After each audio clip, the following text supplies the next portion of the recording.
Parce que moi, je l'avais dit depuis au départ, j'avais dit que l'équipe du Wydad était prenable. Je l'avais dit.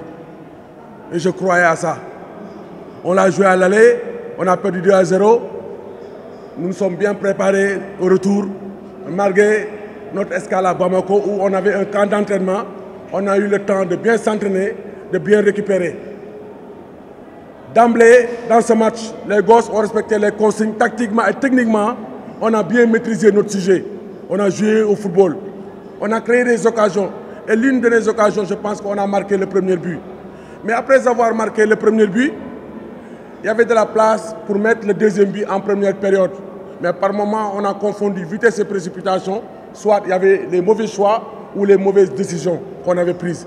Mais dans ce match, durant toute la première période, l'adversaire n'arrivait pas à procurer, à avoir d'occasion de but. Parce que tellement, sur le plan tactique, les gosses ont bien respecté les consignes et vraiment, ils ont bien appliqué à la lettre les consignes qui ont été données. Dès la mi-temps, au vestiaire, j'ai apporté des correctifs nécessaires en leur disant que on respecte trop cette équipe. Moi, je pense que si on joue beaucoup plus haut, on est lucide dans le jeu, on prépare le jeu comme on sait le faire, je pense qu'il y a de la place pour mettre le deuxième but. Il faut qu'un de nos milieux, chaque fois qu'on est dans la phase de transition, accepte de s'infiltrer, d'apporter la sécurité numérique à partir de derrière. C'est-à-dire, chaque fois qu'on est dans la phase de transition, qu'on soit beaucoup plus en nombre dans la phase de réparation, c'est que les joueurs ont accepté et ils ont fait. La preuve, sur une action bien construite, une passe de tending avec Albert qui s'infiltre dans la phase de réparation.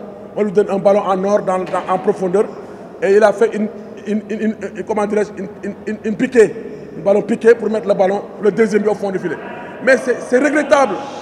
C'est regrettable parce que quand on a marqué le deuxième but, après 5 minutes, une erreur individuelle, ballon de rien du tout. Le joueur, il cafouille, il met le ballon avec sa main. C'est un cadeau pour un adversaire comme le Wydad qui ne crée pas d'occasion, qui a du mal à jouer, qui a du mal à créer des occasions. On cafouille pour rien, on donne un cadeau, on penalty, comme ça. Le Wydad réduit le score. Et si le Wydad réduit le score à 2-1, ça veut dire qu'on est obligé de marquer 2 buts. On peut marquer comme on peut en prendre, parce que si on attaque, on laisse des espaces.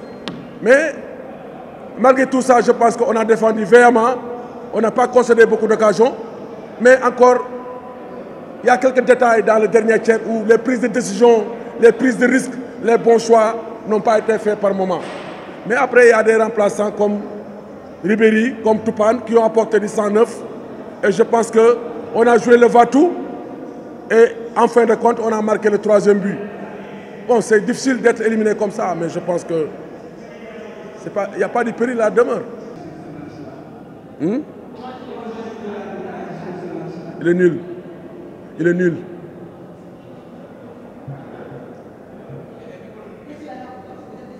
Hein?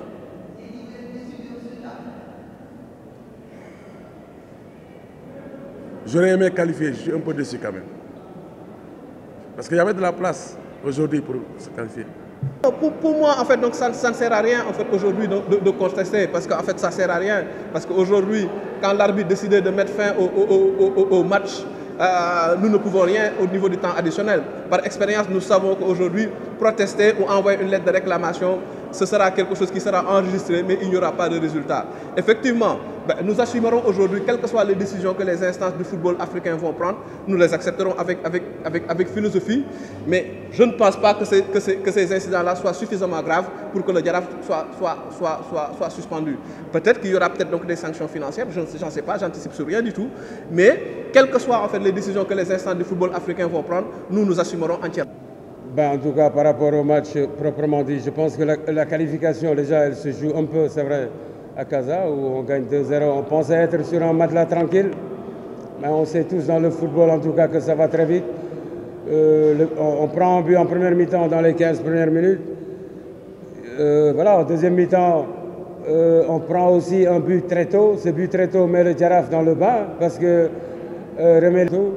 parce que voilà, une équipe du Jaraaf qui joue le samedi à Casa, et on a failli même venir ensemble, alors que nous on a joué un match en retard mercredi. Eux ils sont arrivés que mercredi pour une équipe qui a joué samedi. Bon, tout ça fait aussi que peut-être qu'elle a manqué beaucoup de fraîcheur par rapport à ce match. C'est des détails comme ça que se joue une rencontre. Bon, alors que nous, voilà, après notre match en retard, on est venu directement sur Dakar. Peut-être que ça se joue là sur le plan de la fraîcheur, mais en tout cas, ils ont eu le mérite, en tout cas cette équipe de Jaraaf, d'y croire parce que pour tout le monde, c'était pratiquement fini. Ils ont eu le mérite, en tout cas, de marquer 2 fois, de mettre le doute dans la tête des joueurs et dans l'équipe. Et puis voilà, en tout cas, peut-être là, on a eu beaucoup plus de fraîcheur que pour revenir mettre ce deuxième but où on pensait être à l'abri. Donc voilà, des motifs de satisfaction, c'est sûr. Nous, notre objectif ici, c'était de nous qualifier pour rentrer dans les phases de poule. On a été champion l'année dernière, enfin il y a une année, on était champion d'Afrique, donc on ne pouvait pas se louper de ne pas entrer dans les phases de poule pour pouvoir en tout cas sereinement continuer notre route. La pelouse pénalise davantage l'équipe sénégalaise, de mon point de vue, que l'équipe marocaine. On attend toujours un club sénégalais quand même en phase de groupe de cette Ligue des Champions ou même de la Coupe CAF avec Génération Foot demain. Il y a de l'espoir déjà dès cette saison. Mais cette attente ne date pas d'aujourd'hui. Depuis les indépendances, malheureusement, il n'y a pas eu une équipe sénégalaise qui a pu, dans le dernier carré, je veux dire, se poser en vainqueur possible. Donc on peut toujours continuer à espérer, continuer à attendre que l'équipe nationale peut-être un jour gagne la CAN et que le club sénégalais gagne une coupe européenne, une coupe africaine. Mais pour le moment, on est encore loin de ça. On peut l'espérer, on peut s'attendre à ça, mais ça va être difficile quand même.